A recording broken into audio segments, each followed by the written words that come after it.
Paz do Senhor, queridos e amados irmãos, você está mais uma vez aqui na IAD BD, o seu canal da Escola Bíblica Dominical. Mais uma vez para mais um subsídio, hoje da lição número 12, que tem por título Do Julgamento à Ressurreição.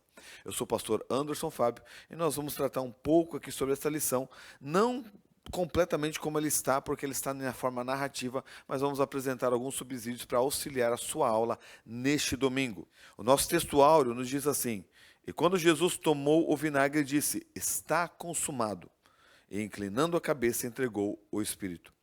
A verdade prática nos diz, na cruz, Jesus triunfou sobre o pecado, na ressurreição, conquistou a vitória sobre a morte. Então vamos ver um pouco aqui sobre a nossa introdução, antes de nós entrarmos aqui na nossa lição.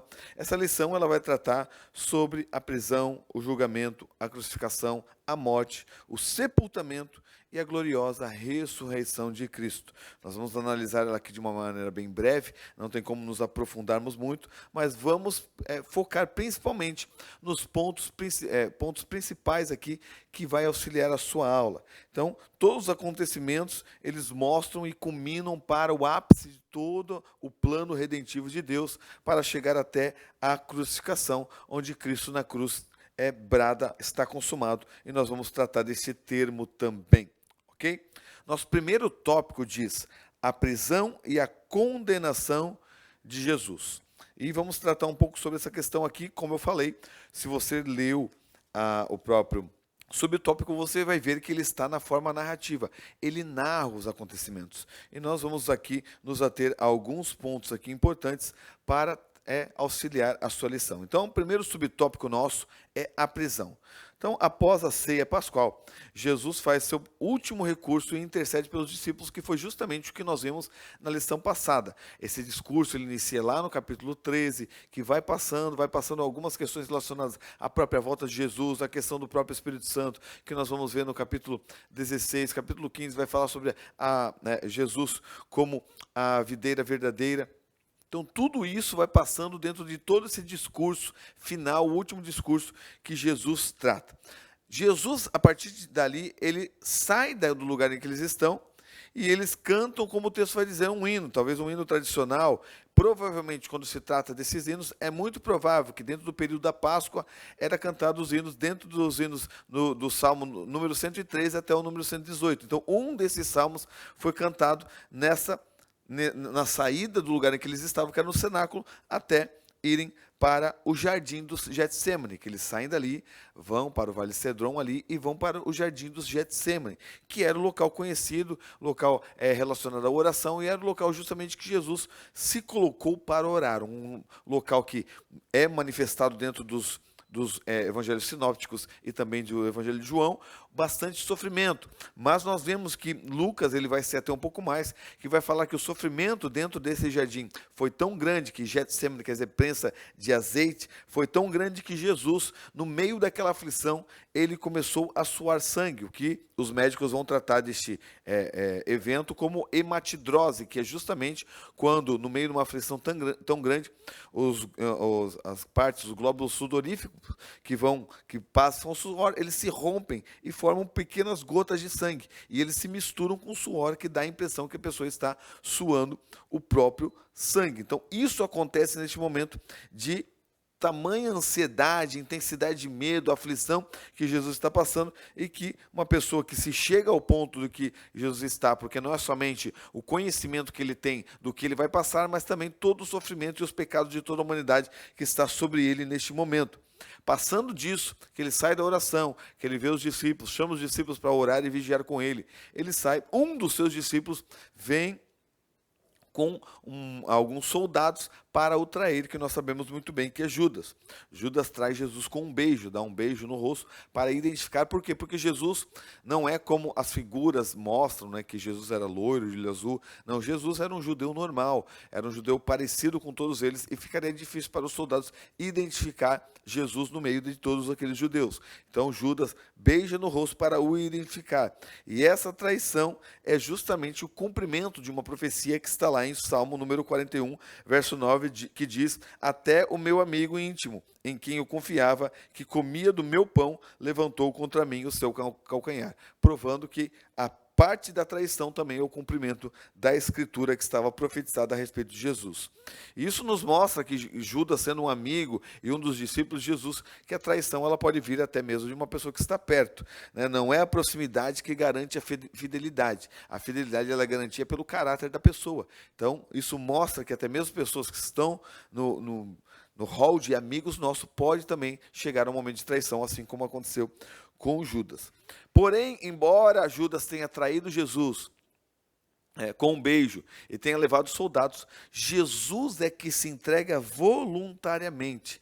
E nós vemos algo muito interessante no Evangelho de João, que é justamente quando eles se aproximam de Jesus, eles perguntam quem é Jesus, e ele diz, sou eu. E nessa parte, quando ele diz sou eu, que no grego é ego em mim, os soldados recuam e caem, tamanho poder que é manifestado ali.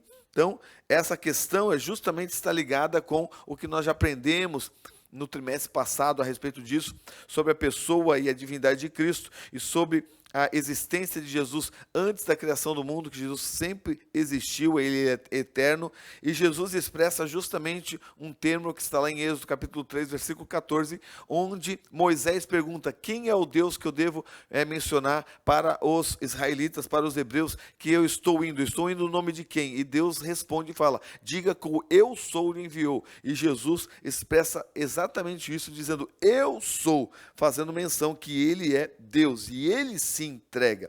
Jesus não foi vencido neste momento, não é algo que muitas pessoas querem pintar como um Jesus coitadinho, que agora está sendo preso e coitadinho dele, não. Jesus, ele se entrega, ele poderia se livrar, mas ele se entregou mostrando que ele tem autoridade naquele momento, e não é uma fraqueza, é a autoridade que ele tem de se entregar naquele momento. E quando Jesus é preso, ele é levado primeiro a Anás, depois a Caifás, e é interrogado e agredido injustamente. E aqui, dentro desse subtópico, nós podemos perguntar aos nossos alunos a respeito dessa questão realmente da autoridade que Jesus tinha e do que ele poderia ter fugido. Por que Jesus não fugiu? Por que Jesus não se livrou? Sabendo ele que de todo o sofrimento que ele ia passar, por que ele não fugiu? E é exatamente essa questão em relação à própria obediência, que nós podemos levar para os nossos alunos como aplicação. A obediência fez com que Cristo permanecesse porque ele estava cumprindo a vontade de Deus. E nós não fugimos das nossas obrigações, e não fugimos daquilo que nós temos que fazer, justamente porque nós queremos estar debaixo da obediência de Deus.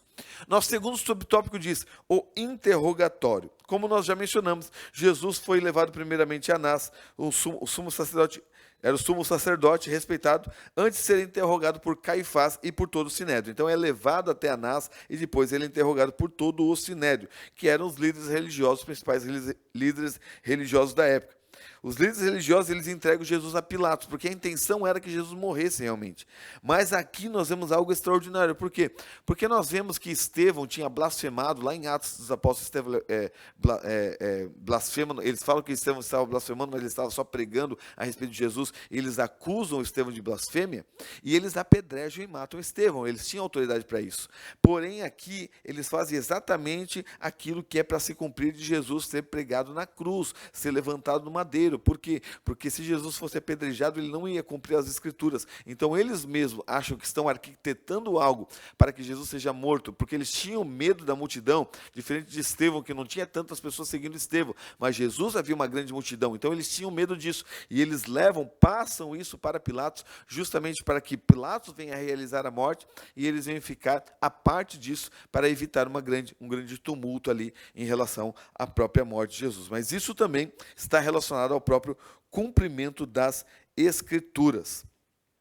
E esse julgamento que Jesus está é um julgamento religioso, mas é um julgamento político também. Embora seja religioso e eles querem colocar questões religiosas, eles não acham nada que possa acusar Jesus em relação à própria religião. E eles levantam falsas testemunhas para que venham falar aquilo que Jesus não disse e venham interpretar de maneira errada aquilo que Jesus estava fazendo e falando.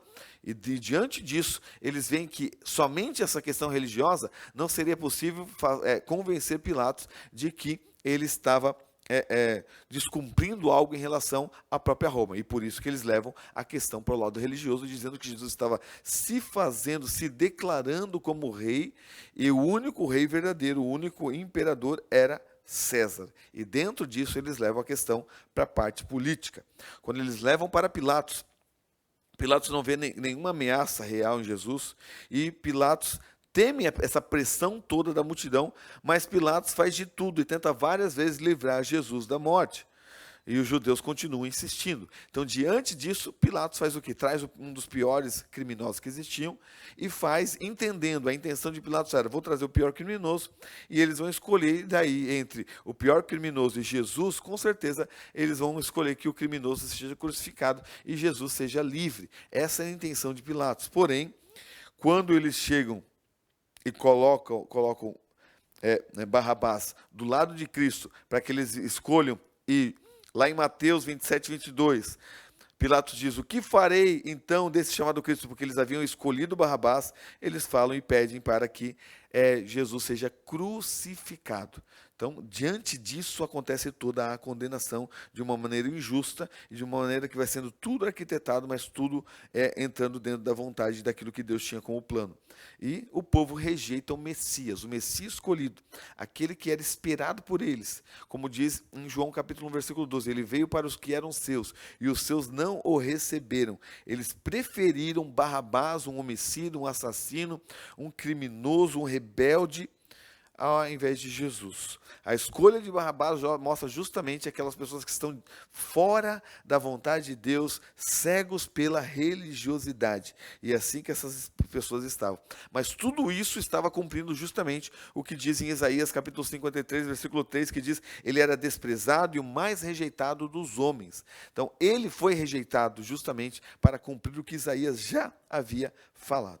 E João ressalta justamente todas essas questões para mostrar a cegueira espiritual, a cegueira da religiosidade.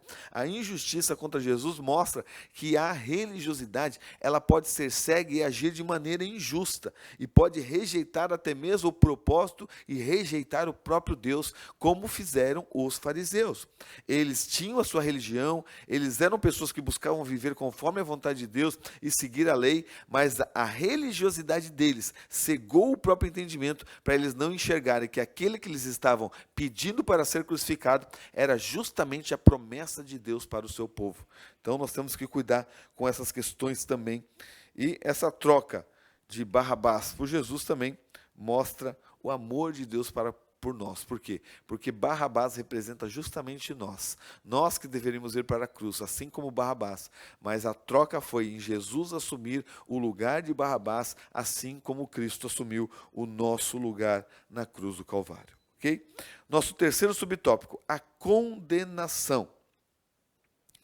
Pilatos, como a gente já mencionou, não encontrou culpa em Jesus, mas para não indispor com os judeus, ordenou que ele fosse açoitado. Então, para que ele não fosse contra o que os líderes religiosos estavam pedindo, ele pede para que Jesus seja açoitado. E o açoite dos romanos é um açoite cruel. Eles usam, na parte mais cruel, a azorrague, que era um chicote que havia parte de ossos, parte de chumbos na ponta, que grudava na pele e quando puxava, dilacerava a carne. Mas a flagelação romana, ela tinha pelo menos 3 modos, que era o fustigatio, que era crimes leves, o flagelatio, que era crimes graves, e o verbenatio, que era o castigo mais cruel, que levava à crucificação. Então, neste ponto, o Pilatos solicita que Jesus vá ser colocado ao flagelatio, para que somente seja flagelado como um crime cruel, porque Pilatos não tinha a intenção de levar Jesus ao modo de condenação do verbenatio, que era a condenação realmente que levava à cruz. Então, aqui, no verbenatio, que era o principal aqui, a pessoa era despida, era amarrada numa estaca e era açoitada com chicotes até a pessoa ser praticamente morta. Na hora que Jesus vai, como já existia toda essa parte, os romanos levaram para a parte mais cruel realmente, para que Jesus pegasse essa parte aqui, né, que fosse o flagelatio, que era a intenção, mas levaram a maneira mais cruel, que acabou culminando na cruz do Calvário. Então o flagelatio era também, assim como o verbenatio, era também o modo de flagelos cruéis, realmente diferente com o fustigatio, que era somente com uma vara, que somente trazia fustigatio, vem de fustigar, né? Então somente uma vara, mas o flagelatio, que era o flagelo, e o verbenatio eram os dois mais cruéis, que levava a usar o azorrague, que era esse chicote com ossos e pedaços de cobre, de metal ali. Tudo isso para se cumprir Isaías capítulo 53, que fala sobre o sofrimento, dor, castigo, né? E fala sobre a substituição pelos nossos pecados, né? E Isaías 53, 5 diz, mas ele foi ferido pelas nossas transgressões. O sofrimento físico de Jesus não foi só pela tortura, mas teve o propósito redentivo, e não foi só a questão do sofrimento físico, mas foi um sofrimento psicológico, foi o sofrimento da sua mente, foi geral, ele sofreu em todos os aspectos do sofrimento humano. E esse não foi somente também histórico, não foi somente na história ele foi flagelado, mas foi algo substitutivo. Ele sofreu em nosso lugar, ele morreu em nosso lugar. E isso aponta para a questão da redenção. João emite detalhes que os outros evangelhos, eles colocam nos sinópticos, está um pouco mais detalhado. Vamos para o nosso segundo tópico, que diz crucificação, morte e sepultamento de Jesus.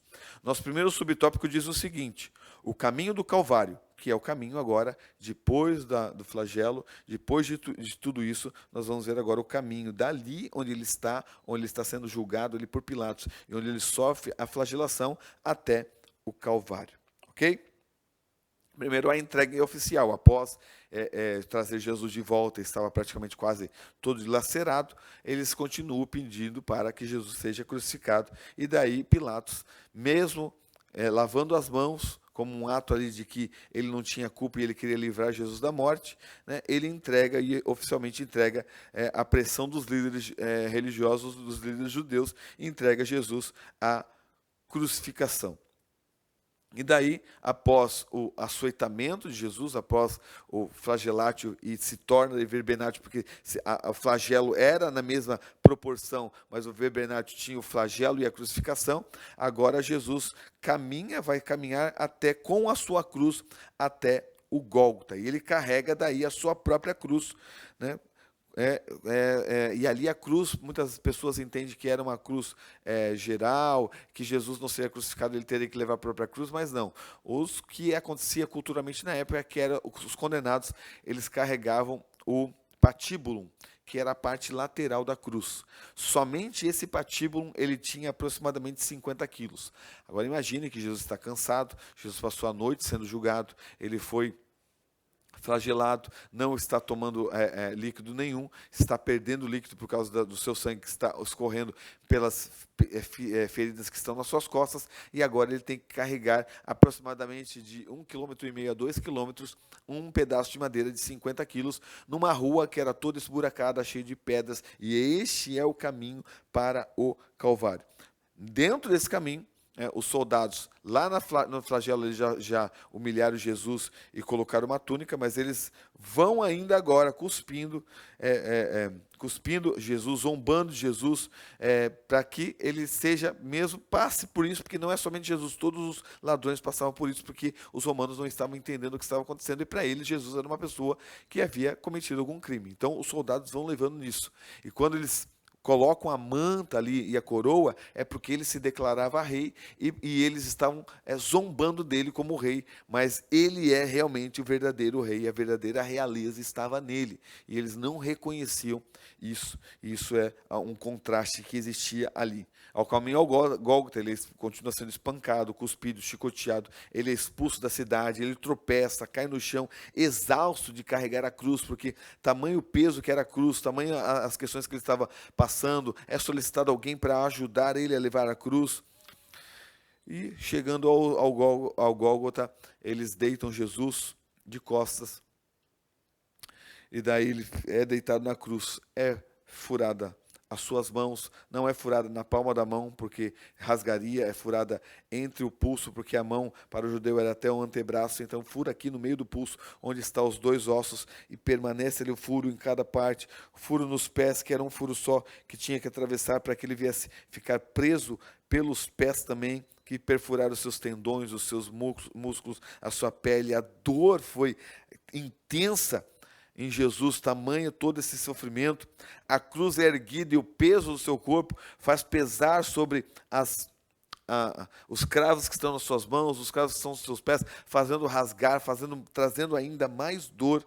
O lugar onde Jesus estava sendo crucificado era um lugar público, era um lugar chamado Gólgota, que era lugar de caveira, porque a própria montanha tinha um formato de caveira e eles chamavam esse lugar de caveira, que era chamado de Gólgota. E ali ele era conhecido também como Calvário, né? Era chamado de Calvário, mas era chamado de Gólgota também. E dentro dali, para se cumprir a profecia, ele é colocado no meio de dois ladrões, para se cumprir a profecia que está lá em Isaías 53:12, que diz: foi contado com os transgressores. Nós vemos que nos evangelhos os dois zombavam, mas um se arrepende, o outro continua zombando de Jesus, e entre esse que se arrepende, ele roga a Jesus, ora a Jesus, e Jesus lança a salvação para ele, mostrando um exemplo da graça salvadora imediata de Cristo, dizendo: hoje mesmo estarás comigo no paraíso. Então esse foi todo o caminho da onde Jesus estava até o Gólgota, todo o sofrimento que ele passa diante de levar a sua cruz, da onde ele foi condenado, da onde ele foi chicoteado, até a parte na montanha do Calvário, do Gólgota. E nosso segundo subtópico diz: a missão foi encerrada. Aqui, Jesus já ciente, ele diz: todas as coisas estavam terminadas, ele declara em alta voz: tenho sede. Então aqui é uma parte para se cumprir agora a última profecia, que é em relação à sede de Cristo na cruz do Calvário. Como um homem, ele sente sede agora. Ele era um homem, ele é 100% homem, nunca deixou de ser Deus, mas estava como homem. Passou a noite sendo julgado, talvez não bebeu água, foi chicoteado, perdendo sangue, estava com sede. Era a última necessidade humana de Cristo diante desse tamanho sofrimento. Os soldados, vendo isso, eles oferecem vinagre, não água, mas uma esponja, que é colocada com um isopo. O isopo era conhecido por suas propriedades medicinais, mas a bebida foi recusada por Jesus. Por quê? Justamente por causa da questão do próprio vinagre. Alguns estudiosos acreditam que o vinagre é uma mistura de vinho com mirra e era usada como sedativo. Então, diante disso, Jesus nega beber aquele vinagre com sedativo, porque ele teria que passar por todos, e para não perder também a questão da sobriedade diante de todo aquele sofrimento, e passando uma questão psicológica muito grande, então ele permanece ali são diante de todo o sofrimento. E a sede de Jesus cumpre, como eu falei, as Escrituras, lá em Salmo 69, versículo 21, mostrando que até nos mínimos detalhes, Jesus estava cumprindo todas as profecias em relação ao Messias. E o paradoxo aqui dessa parte é justamente a fonte de água viva, a fonte de vida, aquele que sacia a nossa sede, agora pede para beber, sente sede e recebe apenas vinagre. Ciante deste fim iminente, ciante que já tinha chegado a hora, ciante que tinha cumprido todas as profecias, Jesus proclama com um brado que nós bem conhecemos, que é: está consumado, tetelestai, está consumado. Então este está consumado, ele mostra que havia terminado tudo, e após isso Jesus entrega seu espírito, porque ele viu que tudo aquilo que precisava ser cumprido estava cumprido. Quando nós colocamos a palavra tetelestai, os significados culturais são bem interessantes para que você venha compartilhar com o seu aluno. Dentro da cultura do mundo antigo, tetelestai, a palavra tetelestai, ela é utilizada num termo jurídico financeiro. Quando uma pessoa estava devendo alguma coisa e ela quitava a sua dívida, ela recebia um recibo, e que nós às vezes recebemos um recibo escrito pago, está pago. Mas lá, quando ela recebia o recibo, ela escrevia um tetelestai, quer dizer, a dívida está paga. E é justamente essa questão que Jesus está trazendo. A dívida humana foi paga. Eu paguei toda a dívida que os homens tinham para com a justiça de Deus. A minha vida, a minha morte, o meu sangue pagou todas essas dívidas, como vai dizer o texto, aquilo que tinha contra nós, aquilo que estava no papel contra nós, Jesus cravou na cruz do Calvário e disse: está quitado, está pago tudo isso. Porém, a tetelestai também é usado num termo militar. Os soldados, quando eles eram colocados numa missão, e a missão era bem sucedida, eles retornavam da batalha, cumprindo aquilo que eles haviam sido colocados para fazer, eles vinham e, quando eles era declarado a honra, eles falavam tetelestai, quer dizer, a missão que foi nos dada foi executada com sucesso. Está totalmente pago, nada mais é colocado. Eu cumpri exatamente aquilo que deveria ser feito. Como uma frase famosa está aí, que é uma frase pop, diz: missão dada é missão cumprida. Então, foi feito. Então, tetelestai é a missão que foi dada. Então, foi isso justamente o que Cristo fez. A missão do Pai foi dada a ele. Ele cumpriu toda a missão. Quando ele cumpriu uma missão, ele falou: está encerrada. Eu cumpri. Eu fiz tudo com sucesso. Eu fiz tudo o que era para ser feito. Então, essa é a questão da parte militar. E por último é o termo comercial e cotidiano, quando alguma tarefa que está relacionada também à questão militar, mas quando uma tarefa era solicitada para que os trabalhadores viessem fazer algo, ou quando uma obra de algum artista era feita, e a obra-prima era feita, e ele terminava a sua obra, e quando alguém era solicitado para fazer, por exemplo, uma construção, e terminava o prédio, e acabou o prédio, está cumprido, eles falavam também: está pronto, está feito, está terminado, está feito conforme foi solicitado. Tetelestai. É isso que Cristo fez. Falou para o Pai: está feito aquilo que eu deveria fazer. Está consumado aquilo. Está feito conforme foi me solicitado. Então, isso que Jesus diz na cruz. A cruz, ela não foi um fracasso, porque o brado que Jesus diz não é um brado de derrota, é um brado de vitória, mostrando: eu venci o pecado, eu venci todas as coisas. A minha morte, que para o mundo parece derrota, é a maior vitória que Deus conseguiu. Então, a cruz é a vitória de Deus para nós. E Jesus diz com um brado forte que não foi um fracasso, mas está consumado, foi cumprido, foi pago, está feito. E tudo isso para a glória de Deus. Nosso terceiro subtópico: o sepultamento. Nessa parte do sepultamento, quando Jesus entrega seu espírito e morre na cruz do Calvário, e os soldados vão verificar se Jesus está vivo, e um passa uma lança ao seu lado, que sai água e sangue, que passa provavelmente direto no seu coração, e sai água e sangue. Jesus é tirado da cruz. E aí aparece um personagem interessante que até então nós não havíamos visto, que é José de Arimateia, que é um discípulo discreto de Jesus, que não está envolvido com os outros discípulos, mas está acompanhando de longe, crê em Jesus, mas por aquilo que ele está vivendo dentro do Sinédrio, e era uma pessoa que fazia parte do Sinédrio, ele estava temeroso de como ele seria aceito se ele falasse que ele cria em Jesus. Tamanho as pessoas estavam enraivadas com tudo aquilo que Jesus estava fazendo. E era uma pessoa rica, uma pessoa que era reconhecida pelo povo, e ele tinha Jesus como seu Salvador, era um discípulo de Cristo que vivia longe. Mas diante daquilo que ele viu Cristo passar, ele toma coragem e, mesmo temendo aquilo que os judeus poderiam fazer com ele, ele vence esse medo e vai e pede o corpo de Jesus, que poderia ficar ali no madeiro, ficar ali preso. Mas tem textos da Bíblia que pedem que isso não aconteça, né? Em Deuteronômio diz que para que não permaneça no madeiro, ele solicita para que Jesus venha ser sepultado. Nós vemos outro líder importante também, que fazia parte da grande liderança dos judeus, que era Nicodemos também, que era aquele que foi à noite, um pouco mais escondido, que também, semelhante a José de Arimateia, seguia Jesus, mas não tinha essa questão muito explícita, justamente temendo todos os judeus. E José de Arimateia se torna um exemplo daqueles que querem ser os agentes secretos de Deus, mas no momento que é necessário, eles manifestam a sua fé, demonstram a sua fé de maneira prática e vão lá e fazem o que tem que ser feito, que José de Arimateia foi lá para que o Cristo não viesse ficar com o seu corpo exposto todo sábado. Ele pede rapidamente para que Jesus seja sepultado. Dentro do costume da época da cultura, alguns corpos eram jogados em valas, jogados para animais comerem.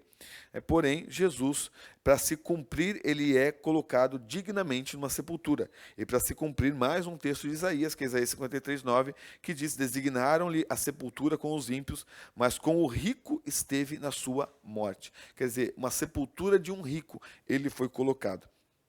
O túmulo era próximo ao Calvário, provavelmente, porque José de Arimateia era uma pessoa que vivia em Jerusalém, então o túmulo era muito próximo. Então mostra a riqueza realmente dessa pessoa em ter um túmulo próximo a Jerusalém, e Jesus é colocado ali, e a proximidade é justamente porque não daria tempo de ir em outra cidade, num lugar mais longe. Por quê? Porque já está chegando, assim, findando a sexta-feira, está chegando o sábado, às 18 horas, se inicia o sábado judeu, e eles têm que preparar tudo rapidamente para colocar Jesus nesse túmulo, para que ele fique lá. E daí a solicitação que guardas fiquem lá esperando, coloca uma pedra na frente para que ninguém venha mexer com o corpo, e tudo isso é feito na sexta-feira. Nosso terceiro tópico, a ressurreição de Jesus, que está baseada em João capítulo 20. Primeira coisa que nós vamos ver, nosso primeiro subtópico é o túmulo vazio. Na manhã de domingo, então passa-se o sábado judeu, e na manhã de domingo, após a morte de Jesus na sexta-feira, por volta ali das 15 horas, Jesus morreu, então daria as 3 horas para que eles peguem o corpo de Jesus, coloquem algumas especiarias, que até o Nicodemos ajuda nessas especiarias, e leve Jesus até o túmulo.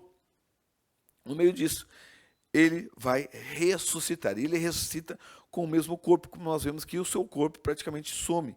E ele mantém até mesmo as marcas da cruz, como nós vamos ver lá em João capítulo 20, versículo 27, que o próprio Tomé vai ver as marcas da lança, a marca dos cravos, estão ainda. Então é o mesmo corpo que Jesus ressuscita. E nós sabemos que no meio disso um terremoto ocorre ali, e a pedra que está fechando o túmulo, ela é removida. Nós sabemos muito bem que Jesus, ele entra numa sala que está tudo fechado, e Jesus não precisava que a pedra fosse removida, e nós entendemos que a pedra não foi removida para Jesus, mas foi removida para as mulheres. Isso é extraordinário, isso é muito lindo, porque a preocupação de Deus em que as mulheres chegassem lá e não teriam como remover a pedra, ou teria que pedir para os soldados, mas elas chegam lá, a pedra já está removida. Diferente de quando Jesus vai ressuscitar Lázaro, ele pede para remover a pedra, porque naquele momento os homens poderiam remover a pedra, eles teriam que fazer a parte dele. Mas nesse momento as mulheres não teriam força para remover a pedra. E quando elas não têm força, Jesus tira a pedra do meio do caminho, para que elas venham e possam se achegar ao túmulo que vai ser encontrado vazio. E as primeiras testemunhas são, como eu falei, as mulheres piedosas, como Maria Madalena, que foram ao sepulcro para ungir o corpo de Cristo. E isso é interessante por quê? Porque essas mulheres, elas estão indo agora para ungir o corpo de Jesus para o seu sepultamento. Só que elas esqueceram que lá em João 12, Maria já havia ungido Jesus com nardo, e Jesus fala justamente isso lá em João 12. Ela me ungiu para o meu sepultamento, porque Jesus já tinha a ideia de que não daria tempo das mulheres ungirem ele naquele momento, porque o seu corpo já estaria ressuscitado. Então Maria, mesmo sem entender, Maria profeticamente unge Jesus antes do tempo, porque ela estava ungindo Jesus para o seu sepultamento, e isso é extraordinário dentro do texto, isso é algo tremendo. E a ida de Maria no templo mostra a devoção dela. Mesmo que ela não compreendesse a ressurreição, mostra a devoção que ela tinha em relação à própria morte e ressurreição de Cristo. O evangelista João, ele vai destacar um olhar progressivo da fé aqui em relação a alguns personagens que estão olhando, que chegam-se até o túmulo. Nós vemos Maria, que vê a pedra removida, e é mencionado isso, que a pedra está removida. Pedro vê os lençóis que estão ali. E João, o texto diz que João viu e creu. Isso é extraordinário. João foi lá, viu que Jesus não estava ali, e ele já creu mesmo sem entender. Ele creu. Os discípulos encontraram os lençóis ali, João, mas o lençol que estava na sua cabeça estava dobrado. quer dizer, não roubar o corpo. Ele não sumiu, por quê? Porque quem iria roubar um corpo ia dar tempo de dobrar o lenço da cabeça. Então dá a entender que Jesus levanta, ele tira o lenço da sua cabeça, ele pega, dobra direitinho, deixa a parte, né? E já está com novas vestes celestiais, e daí sai da sepultura e daí não se vê mais o corpo, como encontra-se o túmulo vazio. Então isso é extraordinário. João viu e creu sem ter uma completa compreensão a respeito da ressurreição. E o túmulo vazio é a evidência histórica e espiritual de que Jesus venceu a morte e vive eternamente. O túmulo vazio é a maior evidência da ressurreição, e nós vamos falar sobre isso no outro tópico um pouco mais aprofundado. Como ele mesmo havia profetizado. Jesus já havia falado já que ao terceiro dia ele ressuscitaria, mas os discípulos ainda não haviam compreendido. Mas eles encontram o túmulo vazio, e o túmulo vazio é a expressão máxima daquilo que é realmente que Jesus de fato ressuscitou. Nosso segundo subtópico diz: a ressurreição como base da fé cristã. E nós vemos aqui um texto que está ligado com o apóstolo Paulo, que o apóstolo Paulo afirmou que sem a ressurreição de Cristo, a pregação e a fé seriam inúteis. Então, sem a ressurreição, a nossa fé ela é vã. Nós precisamos crer na ressurreição. A ressurreição é a base inegociável da fé cristã. Paulo vai dizer isso, que sem ela tudo perde o sentido. Por quê? Porque se Cristo não ressuscitou, eu também não vou ressuscitar. Eu vou morrer e eu não vou ressuscitar. E a ressurreição é a base da nossa esperança na vida eterna e na ressurreição do corpo.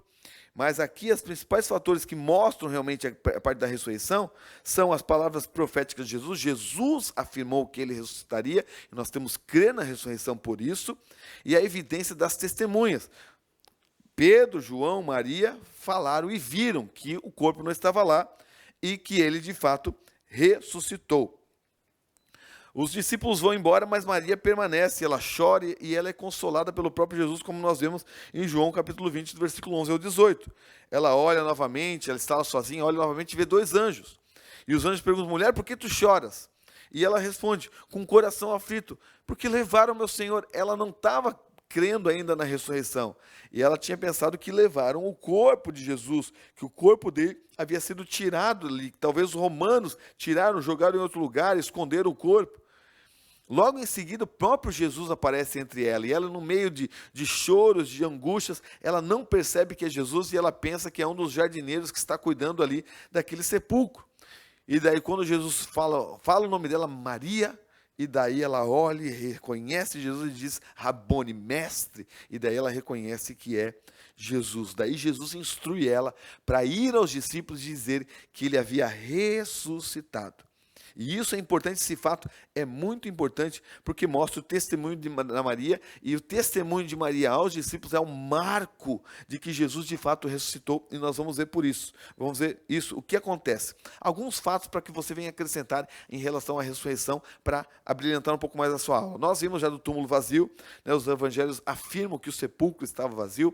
Se tivessem roubado o corpo, se jogasse o corpo de Jesus para as valas, para os animais comerem, os judeus teriam: não, está aqui uma perna dele, está aqui o braço dele, aqui é o osso dele, não, ele foi jogado para os animais, não, está aqui o corpo dele, mas não tinha corpo, não tinha braço, não tinha cabeça, não tinha nada, porque o túmulo estava vazio, não encontraram o corpo de Jesus, e o túmulo vazio é o fato maior que comprova a verdade, a evidência da ressurreição. Outra questão que nós já vimos são as testemunhas oculares. As testemunhas oculares de fato comprovam que Jesus de fato ressuscitou, porque pessoas podem ter alucinações, uma pessoa ou outra, mas foram muitas pessoas que viram em lugares diferentes. Nós vimos que Maria Madalena viu, como nós vimos, Jesus ressurreto, Pedro viu Jesus ressurreto, os dois discípulos de Maús viram Jesus ressurreto, os discípulos reunidos lá no cenáculo que Jesus aparece para eles, viram Jesus. Paulo vai dizer em 1 Coríntios 15,6 que aproximadamente 500 pessoas viram Jesus. Tiago, seu irmão, viu Jesus. O apóstolo Paulo, após tudo isso, viu também Jesus. Então, todas essas pessoas viram Jesus ressurreto. Então, essas pessoas, essas testemunhas comprovam que Jesus, de fato, ressuscitou. Nós já mencionamos os panos também, os panos que estavam ali. O pano que é dobrado à parte. Isso também mostra que foi algo que Jesus ressuscita, pega, dobra e coloca à parte. E outra questão importante é a própria morte dos discípulos. Por quê? Porque ninguém é provado psicologicamente, que as pessoas podem até mentir, e elas seguram a mentira até um momento, mas diante da morte as pessoas negam aquilo que é mentira e elas não morrem por uma mentira. A maioria dos discípulos morreram martirizados, morreram declarando: eu creio em Cristo e Jesus ressuscitou. A morte dos discípulos comprova que Jesus de fato ressuscitou, porque ninguém morre por uma mentira, só morre por uma verdade. Outra questão é a conversão de alguns opositores. Nós vemos que Tiago, irmão de Jesus, era incrédulo, está lá em João capítulo 7, versículo 5, mas depois ele se converte a Cristo ressuscitado. Nós vemos que o próprio apóstolo Paulo era perseguidor da igreja, mas quando ele viu Jesus ressurreto, ele creu e se converteu. E outra questão importante para crer na ressurreição é a própria transformação das nossas vidas hoje, e porque nós sentimos a presença de Deus, e isso mostra de fato que Jesus ressuscitou. Vamos para o nosso último subtópico, que é o Cristo ressurreto quebra a incredulidade. Esta parte vai mostrar justamente a questão de Tomé, que ele não creu. Jesus aparece aos discípulos, apesar das portas estarem fechadas, Jesus aparece com portas trancadas, mostrando a diferença agora do seu corpo, que é um corpo realmente, mas um corpo glorificado. E quando ele chega a primeira vez, ele diz: paz esteja convosco. Essa questão da paz mostra justamente a questão do perdão, da reconciliação, da restauração, da comunhão que ele estava oferecendo agora para os discípulos na sua aparição agora. E a aparição de Jesus foi uma resposta direta àquilo que eles estavam temendo, eles estavam escondidos, estavam temendo. E na primeira aparição, Tomé não está, e depois, quando Tomé aparece, ele duvida da ressurreição, e Jesus aparece novamente para quebrar a dúvida de Tomé, e para que Tomé realmente creia. E Jesus aparece para ir para os discípulos, para Tomé, e fala: toque nas minhas mãos, toque, vê como eu sou carne e osso como um humano. Jesus está mostrando: eu tenho um corpo.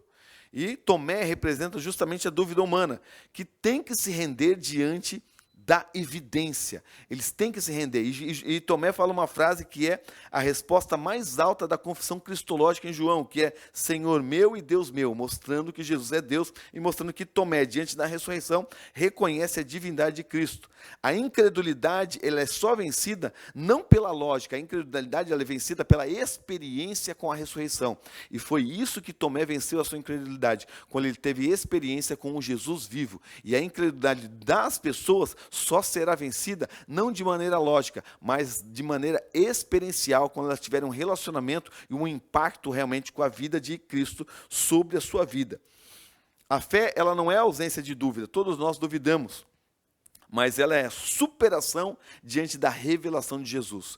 Tem questões que nós não sabemos explicar como a Trindade, tem questões que fogem à nossa lógica, mas diante do relacionamento que nós temos com Deus e diante do relacionamento com a ressurreição, nós cremos firmemente no que a Escritura diz. E no capítulo 21, Jesus aparece novamente, realiza o milagre da pesca, restaura Pedro e cumpre a sua missão, e este é o final da nossa lição. Vou ler só a nossa conclusão para nós encerrarmos. A ressurreição do Senhor Jesus é o evento mais significativo do Novo Testamento. Este acontecimento concretiza a nossa esperança na ressurreição do corpo, tal como está expresso no Credo Apostólico, um importante documento da tradição cristã. Creio na ressurreição da carne. Assim, à luz deste fato, somos encorajados a manter a nossa fé, pois depositamos a nossa esperança naquele que triunfou sobre a morte de forma definitiva. Tenha uma excelente aula neste domingo, em nome de Jesus.